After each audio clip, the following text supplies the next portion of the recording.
Muy buenas tardes, un saludo especial en nombre de la doctora Gloria Estela López Jaramillo, presidente del Consejo Superior de la Judicatura, de los demás magistrados que integran la corporación. De igual forma, un saludo especial en nombre de la doctora Marilucero Novoa Moreno, directora de la Escuela Judicial Rodrigo Lara Bonilla. Sean todos bienvenidos a esta conferencia virtual denominada Prácticas discriminatorias y ausencia efectiva de reparación integral a las mujeres víctimas de violencia, que hace parte del ciclo de capacitación en incorporación de la perspectiva de género. Las nuevas condiciones en los contextos judiciales implican una necesidad indispensable de modificar los estereotipos femeninos que por años se han visto reflejados en diversos contextos sociales. De esta forma, atendiendo a lo desarrollado en la sentencia SU 080 del 2020, es fundamental que se transmita una nueva ola de justicia basada en el género, que permita desentrañar en todos estos conceptos y dotar a todo el sistema judicial de esas herramientas necesarias para integrar la práctica cotidiana, la reparación integral cuando se alegue violencia contra la mujer, especialmente en los procesos de divorcio, cesación de efectos civiles del matrimonio católico. La conferencia de hoy tiene como propósito abordar la sentencia SU 080-2020 de la Corte Constitucional, en la que por primera vez en Colombia se hace reconocimiento y se ordena la reparación integral a la víctima de violencia intrafamiliar y de género, garantizando así como resultado el derecho fundamental a una vida libre de violencia, ordenando también esta sentencia a todos los operadores judiciales aplicar un enfoque de género y evitar estereotipos en los procesos que adelanten en cada uno de sus despachos. En esta oportunidad tenemos el gusto de contar de nuevo con la doctora Pilar Astrid Lizarazo Macías, abogada con estudio de doctorado en Derecho de la Universidad de Buenos Aires. La doctora Pilar es también psicóloga, especialista en psicogenealogía, pedagogía, infancia y adolescencia, coaching y liderazgo personal. Actualmente se desempeña como docente de pregrado y posgrado y abogada asesora del consultorio jurídico de la Universidad Politécnico Gran Colombiana. Doctora Pilar Astrid Lizarazo, bienvenida. Es un gusto tenerla con nosotros. Tiene el uso de la palabra. Doctora Mónica, muchísimas gracias. Para mí es un honor volver a estar con ustedes. Hago un saludo extensivo y muy caluroso y especial a la doctora Marilucero, directora de la escuela, a la doctora Gloria Estela, presidente del Consejo Superior, a todos los servidores y servidores judiciales y los demás asistentes conectados. Gracias a Dios, en esta oportunidad sí tengo voz. Frente al tema que vamos a tratar hoy, que son las prácticas discriminatorias y ausencia efectiva de reparación integral de las mujeres víctimas de violencia, les invito nuevamente a que veamos y escuchemos muy atentamente la siguiente canción.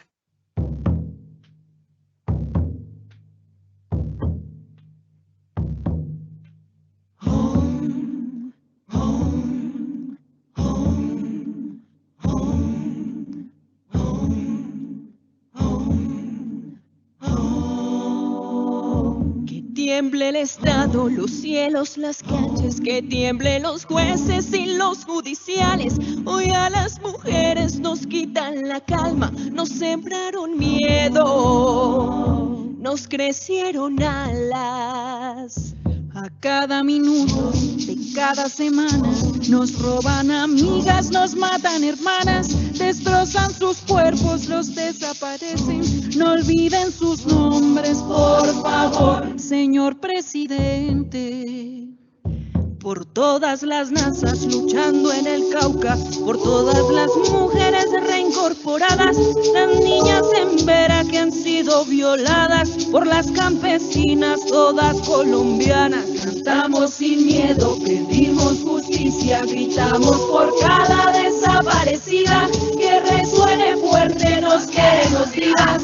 caiga con fuerza el feminicida. Yo todo lo incendio, yo todo lo rompo. Si un día algún fulano te apaga los ojos, ya nada me calla, ya todo me sobra. Si tocan a una, Respondemos todas. Soy Brenda, soy Ariana y soy Xiomara. Rosa Elvira, Alejandra y soy Juliana. Soy la niña que subiste por la fuerza. Soy la madre que ahora llora por sus muertas. Y soy esta que te hará pagar las cuentas. todas las compas marchando en Colombia por las chicas trans que han sido asesinadas, las mujeres negras luchando en Gallar, todas las guayú defendiendo su tierra. Cantamos sin miedo, pedimos justicia, gritamos por cada desaparecida, que resuene fuerte, nos queremos vivas, que caiga con fuerza el feminicida, que caiga con fuerza el feminicida. Que retiemble en sus centros la tierra, al sonoro rugir del amor. Que retiemble en sus centros la tierra, al sonoro rugir del amor.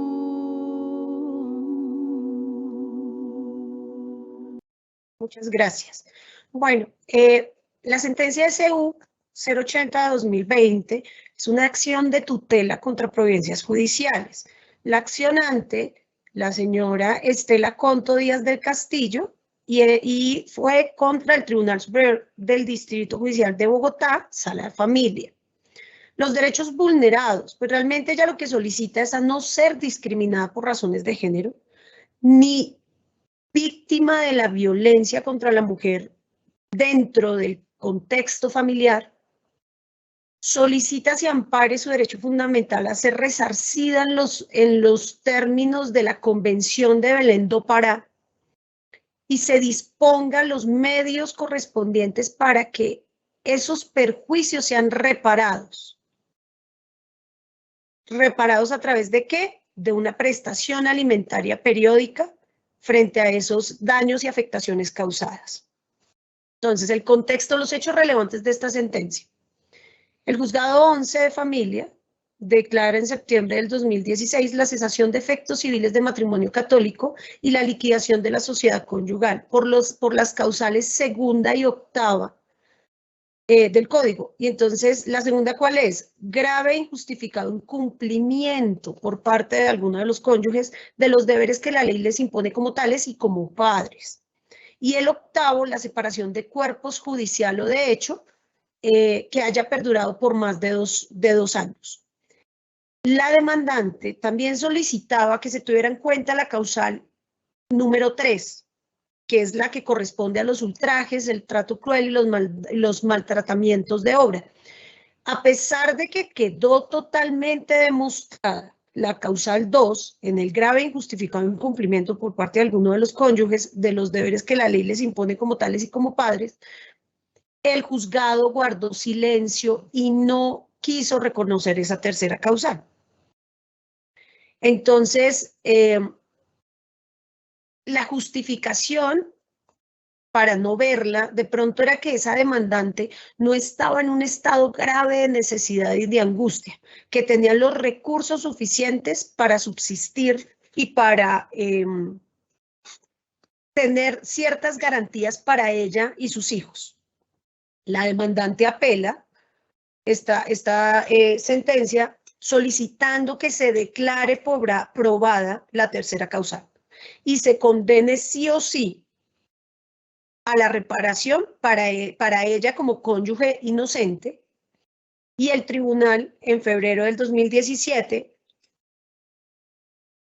pues muy acertadamente, adiciona ese reconocimiento y la declaración de la cesación de efectos civiles de matrimonio católico, incluyendo la causal tercera, es decir, por la causal segunda, tercera y octava, pero se abstiene al 100% de fijar una cuota alimentaria y hace énfasis en que pues, la demandante no está en un extremo de vulneración frente a la pobreza y a la necesidad y que cuenta con los recursos correspondientes y suficientes para subsistir ella y su familia.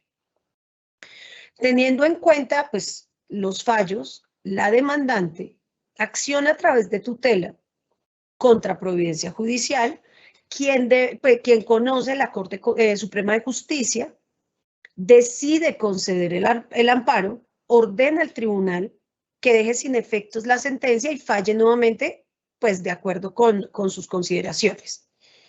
La decisión es impugnada y en segunda instancia la Sala de Casación Laboral de la Corte revoca el fallo, niega la tutela y adicionalmente admite que pues, la demandante tiene la posibilidad de acudir a un proceso de responsabilidad civil para obtener esa indemnización de perjuicios sufridos. La Corte Constitucional en revisión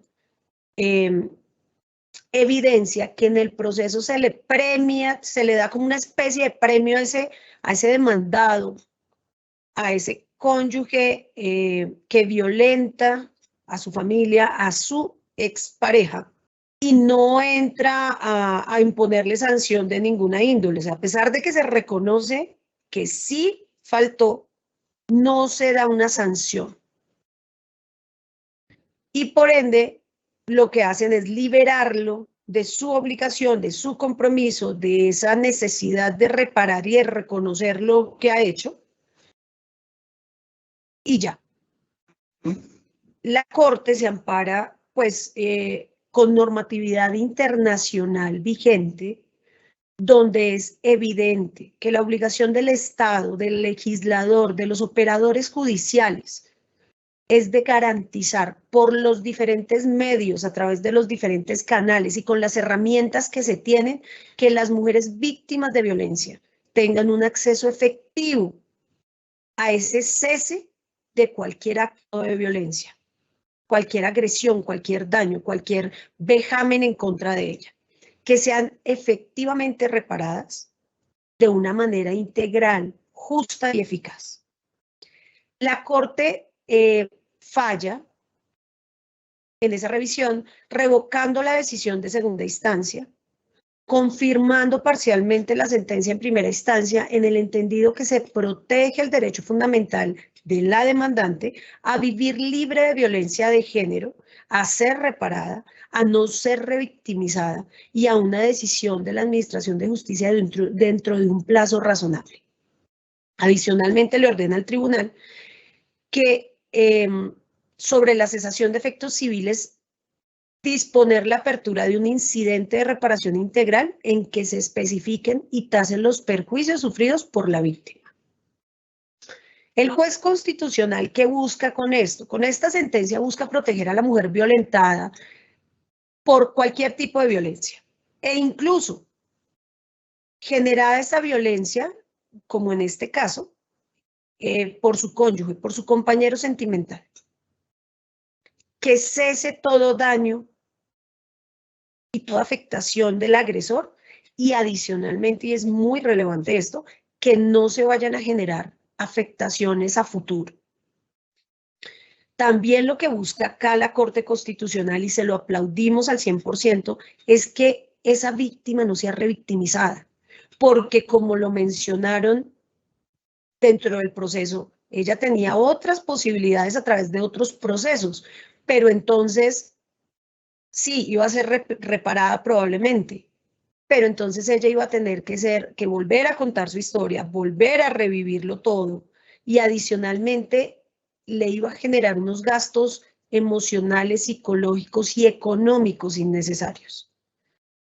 La Corte nuevamente les recuerda a los operadores judiciales el deber de ejercer su labor de manera integral, apoyándose con toda la normatividad nacional e internacional frente a derechos humanos. Reitera que los funcionarios judiciales deben evitar a toda costa la perpetuación de estereotipos, y la Corte Constitucional en Colombia lo manifestó desde el 2016. Aunque la Corte quedó un poquito corta en esta sentencia, porque sí volcó su mirada a la esposa, a la cónyuge afectada, pero no tuvo en cuenta a los hijos de esa relación, que muy probablemente esos descendientes tuvieron que vivir las peleas, la humillación, las incomodidades, crecieron probablemente en un medio muy hostil que les pudo haber generado a ellos también unas afectaciones supremamente grandes, que pueden tener secuelas de maltrato y violencia ejercida dentro de ese núcleo familiar. Aquí hizo una revisión amplia frente a la facilitación al acceso a la justicia y, de paso, evitar la congestión judicial. ¿Por qué? Por la apertura de otros procesos en diferentes instancias y prácticamente por los mismos hechos, si se podía tener en cuenta acá. No, pues también tiene en cuenta que en este proceso no se debe olvidar, y en ningún proceso, que la mujer objeto de violencia debe tener acceso efectivo al resarcimiento, reparación de daño u otros medios de compensación justos y eficaces. Aunque aquí se refiere mucho a la mujer, yo agregaría que no es solamente a la mujer, sino a cualquier víctima. ¿Por qué? Porque pues en este caso es en contra de una mujer, pero también hay víctimas hombres, hay menores, hay personas de la población LGBTI, hay adultos mayores, hay menores, hay niños. Entonces, aquí no es solamente a la mujer, sino a la víctima. Víctima que demuestre y tenga todos los soportes correspondientes para que en verdad se demuestre y se compruebe que sí ha sido afectada. Porque también podemos observar, y recientemente yo tuve un proceso en el consultorio jurídico, donde la señora hace todo el montaje, pero resulta que el que está siendo afectado por su condición de homosexual es el padre de las hijas. Pero desafortunadamente tampoco podemos ir a volcarnos única y exclusivamente porque decimos y hablamos de mujer, que solamente a la mujer le pasa. No, aquí es a la víctima de violencia, a la víctima a la cual no se le están respetando sus derechos humanos. El operador judicial tiene que ser efectivo en proveer la oportunidad y la eficiencia en los procesos, así como la Corte Interamericana de Derechos lo establece, ser oportuna, ser eficaz, exhaustiva en la aplicación de pruebas y valoración de las mismas, ajustadas al contexto de los hechos, que sea de total imparcialidad los fallos, que sean libres de juicios, evitando razonamientos estereotipados. Aquí es muy relevante tener en cuenta que la violencia no discrimina y no hace diferencia frente a estratos sociales, niveles académicos, económicos, familiares. Desafortunadamente, la violencia está presente y es en muchos casos el día a día. Por ende, lo que hace la Corte Constitucional y se aplaude y se le reconoce al 100% es entrar a minimizar esa afectación, a cesar, a darles también las herramientas a los operadores judiciales para que puedan actuar. Que los operadores judiciales no tengan miedo a procesos disciplinarios por salirse de la normalidad y de la costumbre que siempre se está trabajando y pues que se tiene como costumbre en nuestra cotidianidad jurídica colombiana. Es incentivar y demostrar que lo importante es la persona, evitando esa vulneración, ese peligro, que el acudir a la justicia tiene que ser totalmente transparente, tiene que ser efectivo, eficaz, completo, armonioso, que en este caso, a pesar de ser una mujer con cierta posición social, con un nivel académico importante, con un trabajo reconocido, aquí no tenemos que entrar a mirar si es pobre, vulnerable, sin posibilidades, entonces sí tiene derecho a que se le resarza esos daños y esas afectaciones que se hicieron. No, aquí no es solamente a quién, sino el cómo, el cuánto, el durante y el por qué. Estamos hablando de una situación supremamente incómoda que viven muchos, que incluso en ciertas esferas sociales, pues no se habla del tema por vergüenza, pero tiene que pasar. La Corte Constitucional aquí lo que busca es garantizar y apoyar a nuestros operadores judiciales, dándoles muchísimas más herramientas, recordándoles que no es posible que nosotros omitamos, olvidemos cuál es nuestra obligación, esa necesidad profesional integral para que nosotros fallemos, revisemos en detalle, amparados con la normatividad nacional e internacional, con normas blandas, con normas duras, con todos los convenios y tratados que se encuentren, que no podemos apoyar la violencia ni contra la mujer, ni contra los niños, hombres, personas LGBTI, contra ninguno, ni migrantes, ni nacionales, ni extranjeros, ni afrocolombianos, indígenas, rom, contra ningún ser humano. Que el acudir a la justicia y a la justicia colombiana es garantía de tranquilidad, es garantía de conseguir lo ajustado en derecho, en justicia. Que ustedes sigan haciendo esa labor tan bonita, tan respetuosa, tan sacrificada, cumpliendo con todo y saliendo de esa normalidad y de esa costumbre que se puede tener. Esta sentencia es histórica por permitir ese reconocimiento y esa sanción a ese cónyuge que afectó como tal a esta señora víctima de violencia intrafamiliar. Violencia, ella tuvo violencia física, tuvo violencia psicológica, la ponía en ridículo, hacía diferentes comentarios desobligantes frente a ella, que eso no debe pasar. No debe pasar para nadie, para ninguno, ni debe verse en instancias como el acoso laboral.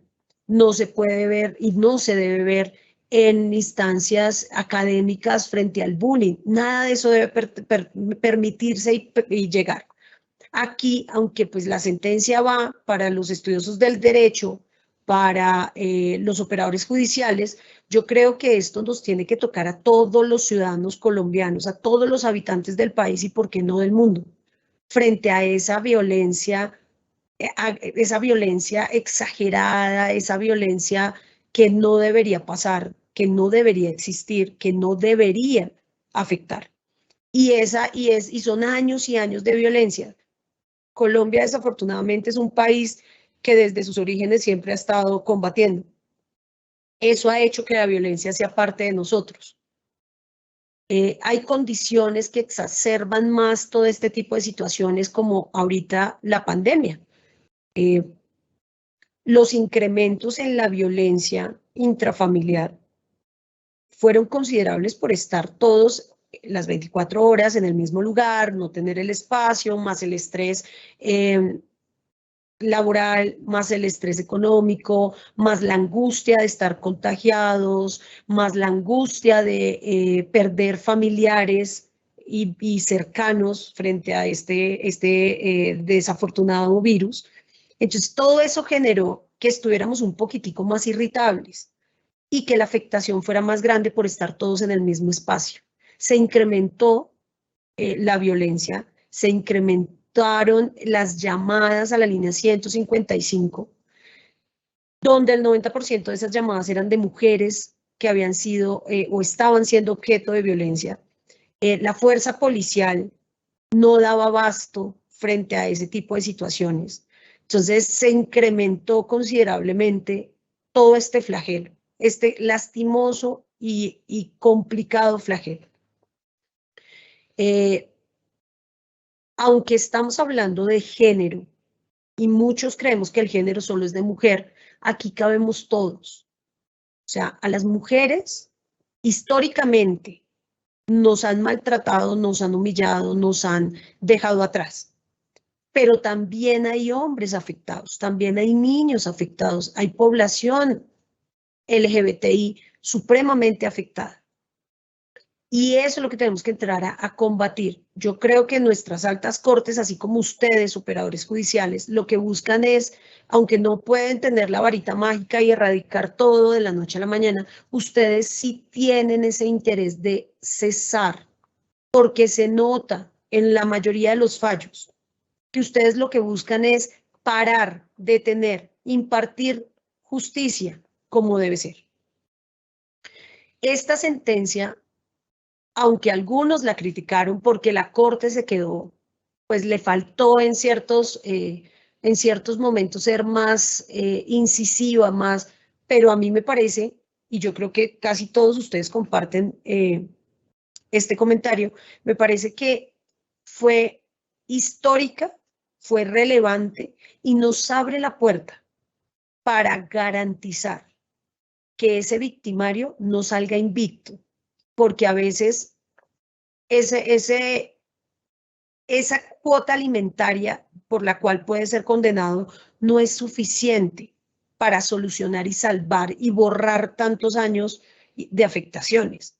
Pero digamos que el hecho de que le duela al que lo hace, pues es muy probable que deje de hacerlo y que algunos que lo están haciendo, al ver que pueden salir condenados, paren ese tipo de actuaciones. No depende de ustedes, porque pues es un tema tradicional, de familia, de vida, de historia, pero eso sí puede hacer que algunos reaccionen y cambien.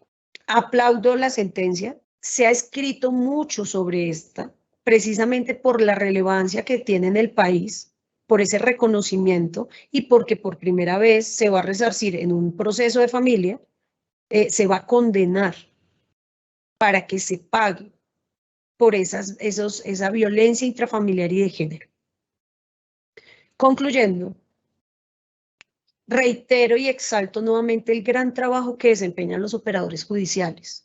Al igual que la Corte, espero motivarlos para aplicar siempre el bloque constitucional e ir siempre más allá. Y ese ir más allá es para erradicar y evitar toda violencia contra la mujer, niño, niña, hombre, ciudadano vulnerado, población LGBTI, persona que corra un riesgo o un peligro. Y especialmente que puedan acudir a la justicia colombiana con tranquilidad, con seguridad, con transparencia, que sea eficaz, oportuna, ajustada en los tiempos. Necesitamos profesionales totalmente integrales, que nuestras actuaciones, procesos, fallos sean ajustados a todas las normas existentes, ya sean nacionales, internacionales, normas blandas y todas aquellas que permitan y garanticen los derechos humanos, que eviten, que cese, que erradiquen todo hecho de violencia, que aunque no la extermine, sí pueda detenerla, que la minimice y que los seres humanos podamos tener las garantías mínimas para vivir libres, en paz, tranquilos y sobre todo, pues no expuestos a vejámenes y afectaciones como pues está pasando. Es importante aquí que tengamos en cuenta también, ya que puedo seguir hablando, que estos tipos de violencia, independientemente de las que se generen, afecta terriblemente no solamente a las personas que están inmersas en esa situación, sino a todo el entorno.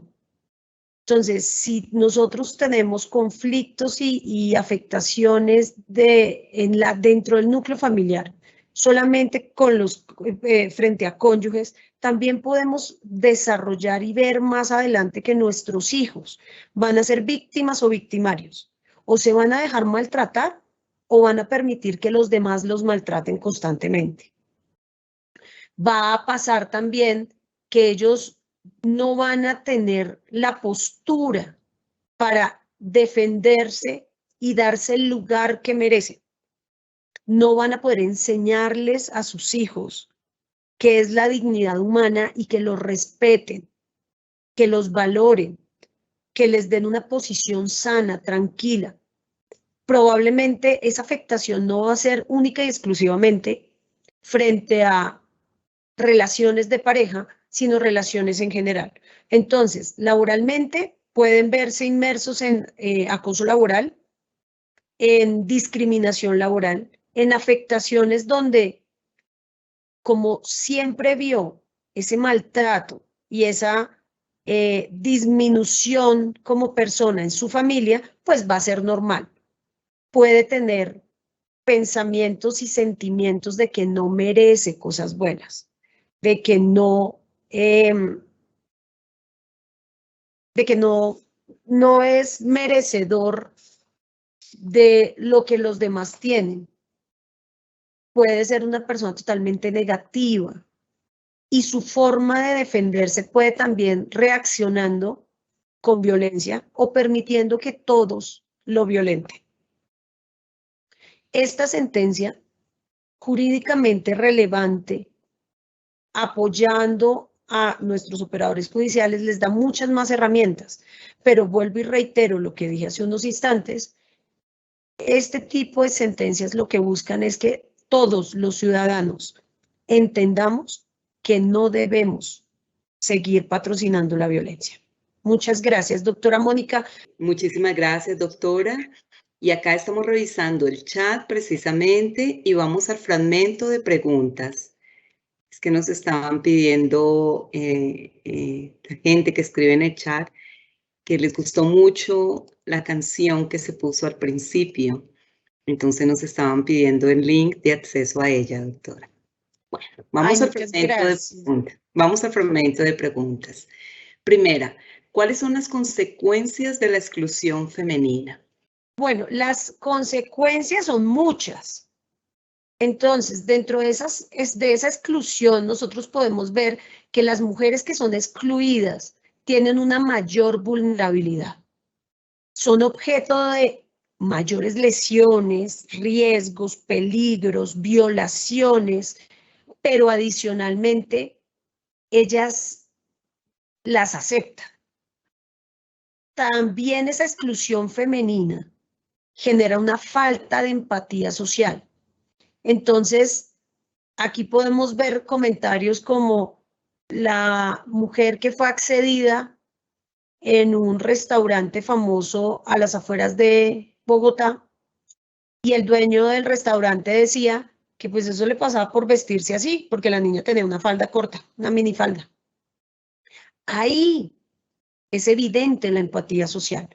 Yo puedo salir desnuda y eso no le da permiso a nadie de acceder, de tocarme y de justificar lo que hagan. Esas exclusiones femeninas traen una normalización de las situaciones de violencia y hasta una justificación inculpando a la víctima, inculpando a las mujeres, porque como somos mujeres, esa exclusión femenina trae unas diferencias graves en el empleo, en los salarios, en las vinculaciones y en las oportunidades laborales. Esa exclusión femenina puede lanzar a las mujeres y a las víctimas a los brazos de las sustancias, o sea, que se vuelvan consumidoras de sustancias psicoactivas, de alcohol, que prefieran estar en otro mundo, en otra realidad, así sea bajo el flagelo del consumo. Incluso esa exclusión femenina puede llevar a que las mujeres tomen la decisión de suicidarse para acabar con esas situaciones y esa vida tan tormentosa y dolorosa, a recurrir a ejercer oficios afectando su dignidad humana. Y sobre todo esa exclusión femenina puede traer descendientes víctimas y victimarios. Y no solamente aquí podemos hablar de víctimas mujeres y victimarios hombres, no. Nosotros tenemos dos caminos, una repetición por oposición o por repetición como tal. O sea, yo o repito o me opongo. Si mi mamá fue víctima y yo veo que mi mamá fue víctima, yo puedo convertirme en víctima o hacer todo lo contrario y puedo volverme victimaria. Yo maltrataré a mis hijos, maltrataré a mi cónyuge, compañero o compañera permanente, para poder ser. Entonces, esa exclusión femenina es supremamente grave. Las diferencias económicas, sociales, educativas, aunque gracias a Dios en Colombia, las mujeres tenemos más posibilidad de educarnos que los hombres. Muchas gracias. No sé si con esto queda súper respondida la pregunta. Sí, doctora, muchísimas gracias. La segunda pregunta, ¿cómo se encuentra Colombia frente a la inclusión femenina? Bueno, hay que reconocer que Colombia permanentemente ha tratado y ha conseguido conquistas frente a esa inclusión femenina. Lo podemos ver en la ratificación de todos los tratados internacionales sobre derechos humanos y derechos hacia las mujeres.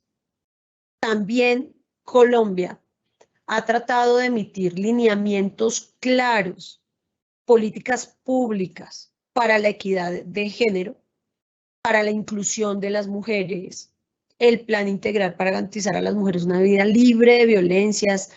También tenemos ley de víctimas y de restitución de tierras.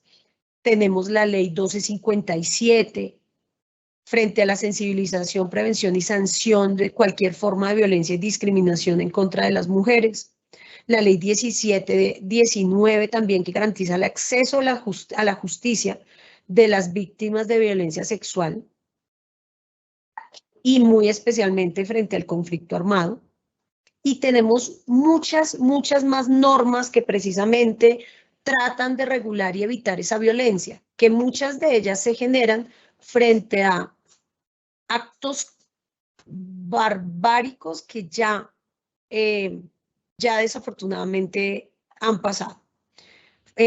ONU Mujeres Colombia tiene clara unas cifras considerables e importantes que tienen que ver frente a la inclusión femenina. Entonces, a pesar de que nosotros somos uno de los países de América Latina con menor representación de las mujeres en la política, hemos tenido incrementos. Entonces, hemos subido en 5 puntos, pasamos al 11% en cargos de elección popular. En las elecciones del Congreso, en los últimos 20 años, hemos tenido un crecimiento importante, pues porque pasamos del 7% al 21%. Aunque tenemos unos porcentajes muy por debajo en Colombia de las frente a las mujeres, de esos puestos como alcaldesas, gobernadoras, concejalas, diputadas, pues hemos hecho la tarea. En derecho económico, el acceso de las mujeres al empleo formal y su participación en el mercado laboral ha crecido, pero sigue siendo muy limitado. Como lo decía hace unos instantes, en educación, las mujeres tenemos una tasa más alta de los hombres. O sea, nosotras vamos más a educarnos que los hombres, que eso es un beneficio, aunque pues deberíamos estar en igualdad de condiciones. Todos deberíamos estar y tener la posibilidad de educarnos. También han disminuido las muertes frente a los partos y los embarazos. Se ha disminuido considerablemente. No obstante, nos hace falta generar políticas públicas y leyes que prohíban, que minimicen, que erradiquen la violencia ginecobstétrica. Sí, porque desafortunadamente en algunos escenarios los médicos, las enfermeras y todos los profesionales de la salud no hacen la tarea como debe ser, y el juramento hipocrático no lo están haciendo como debe ser, y están violentando a las mujeres. Pero hemos sí o sí mejorado considerablemente. Yo creo que esto pues nos da una idea de cómo estamos en esa inclusión femenina. O sea, estamos muy bien, más bien, estamos bien, estamos mejorando, estamos incluyendo, nos hace falta, pero pues Colombia hace la tarea. Muchas gracias. Siguiente pregunta, doctora Pilar. ¿Es la violencia un problema de salud pública? Sí, sí. La violencia es como la violencia es una forma de controlar, de ejercer poder, de dominar, de manipular a una persona a través de actos físicos, psicológicos, emocionales, actos bruscos que lesionen, que minimicen la autoestima, que generen esa dependencia, esa sumisión. Y es una enfermedad universal. Todos los países la viven, pero no la miran como enfermedad. O sea, la violencia en muchos casos es aislada frente a la salud del Estado, la salud de los pobladores, la salud del país. Esas grandes afectaciones psicológicas, físicas, emocionales e incluso esas muertes afectan directamente a la salud, porque así nosotros no seamos los afectados directamente frente a la violencia, el enterarnos que pasan ciertas situaciones, que otros seres humanos viven situaciones desastrosas, eso nos afecta como colectivo. El riesgo psicosocial se aumenta y nos afecta. Desafortunadamente es muy difícil de erradicar los actos de violencia porque son parte de la historia, son parte del ser humano, de la normalidad, de la cotidianidad, del día a día. En muchos casos no se denuncia. ¿Y por qué no se denuncia? Porque es lo que se ha vivido generación tras generación. Y en el mejor de los casos, solamente se están inmersos en afectaciones físicas y psicológicas, no en abusos sexuales, porque hay personas que tienen historias donde no nos podemos imaginar que a un ser humano le hayan pasado tantas cosas juntas. Pero eso es la violencia, eso es un problema de salud pública, y tenemos que verlo como eso. Y no se denuncia, ¿por qué? Porque pues es lo correcto. Mi papá le pegaba a mi mamá le pegaba a mis hermanos, entonces pues lo correcto es que a mí mi esposo me pegue, o que yo le pegue a mi esposo, y que castiguemos a nuestros hijos. Y mis hijos, como van a vivir lo mismo, entonces cuando llegue el novio o la novia a castigarlos, a pegarlos, a violentarlos, pues es normal, porque a mí me trataban con groserías, a mí me trataban con violencia, a mí me trataban con maltratos, me humillaban, y entonces pues es lo normal, lo real, lo correcto aparentemente. ¿Por qué? Porque pues inicialmente vemos la violencia intrafamiliar, que siendo la familia el núcleo de la sociedad, y si dentro de ella vivimos violencia, pues siendo la piedra angular de la sociedad, ¿qué vamos a tener en la sociedad? Violencia. Entonces, categóricamente sí es un problema de salud pública y tenemos que entrar a mirarlo. Muchas gracias. Un agradecimiento muy especial a la doctora Pilar Astrid Lizarazo Macías por esta conferencia, doctora, por su clara explicación, primero sobre esta sentencia SU 080 del 2020 de la Corte Constitucional, reconociendo y ordenando la reparación integral a la víctima de violencia intrafamiliar y de género y garantizando el derecho fundamental a una vida libre de violencia. Así también por traer estos ejemplos y por darnos estos mensajes que nos animan a seguir adelante con uno de los temas más importantes, como es precisamente esta incorporación no solo de perspectiva de género, sino también de violencia con niños, niñas, adolescentes, ancianos, transgénero y todas las personas que integran nuestra sociedad. Muchísimas gracias, doctora Pilar. Doctora, muchas gracias y mil excusas que mi hija chiquitica de 2 años quería que la alzara y por eso estaba aquí como llorando, pero eso es parte del género de ser mujer, de trabajo en casa. Florencia también quería saludarlos y participar. Muchas gracias, de verdad. Dios los bendiga y gracias por esta oportunidad. Feliz tarde y saludos a todos. Gracias. Igualmente a los servidores y servidoras judiciales y a todas las personas que integran el sector justicia que se interesaron en esta conferencia virtual. Muchísimas gracias. Un feliz resto de día para todos.